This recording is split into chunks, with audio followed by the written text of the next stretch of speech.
कृष्णा तुमको भी थोड़ा सा माखन देगा, लोगे? ये नटखट माखन चला रहा था, मैंने इसे मना किया और इससे माखन वापस ले ला। संजय उवाच एवमुक्त्वा ऋषिकेशं गुडाकेशः परन्तपः नयोत्सैति गोविन्दम् उक्त्वा तूष्णी बभूवः। संजय उवाच एवमुक्त्वा ऋषिकेशं गुडाकेशः परन्तपः नयोत्सैति गोविन्दम् उक्त्वा तूष्णी बभूवः। संजय उवाच एवमुक्त्वा ऋषिकेशं गुडाकेशं परन्तपः नयोत्सैति गोविन्दम् उक्त्वा तूष्णी बभूवः।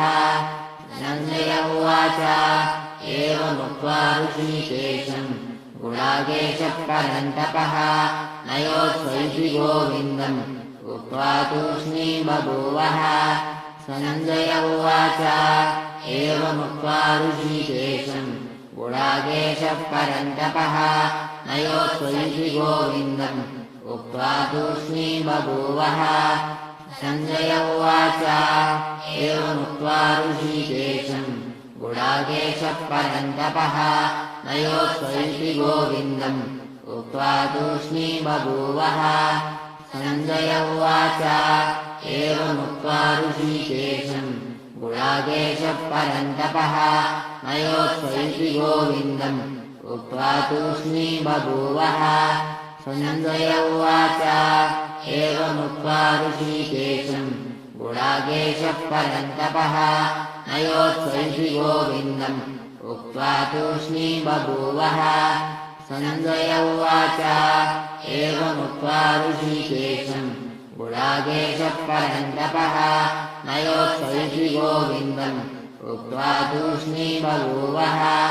संजय उवाच एवमुक्त्वा ऋषिकेशं गुडाकेशः परन्तपः नयोत्सैति गोविन्दम् उक्त्वा तूष्णी बभूवः।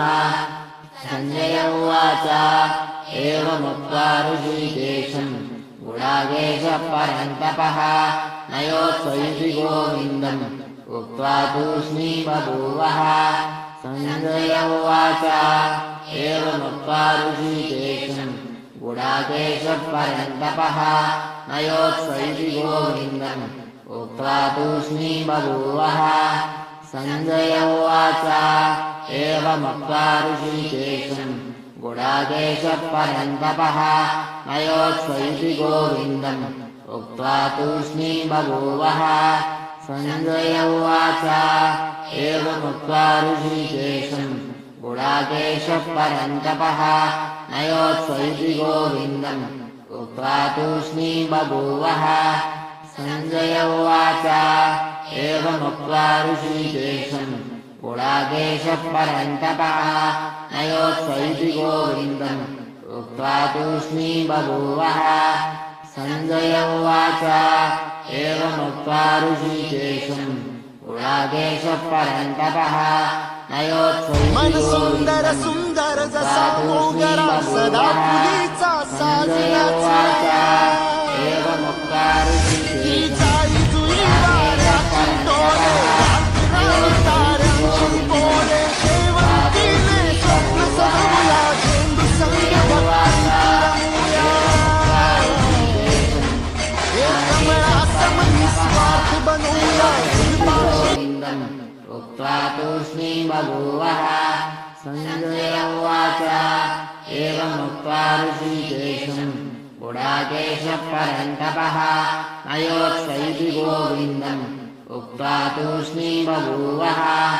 संजय उवाच एवमुक्त्वा ऋषिकेशं गुडाकेशः परन्तपः नयोत्सैति गोविन्दम् उक्त्वा तूष्णी बभूवः।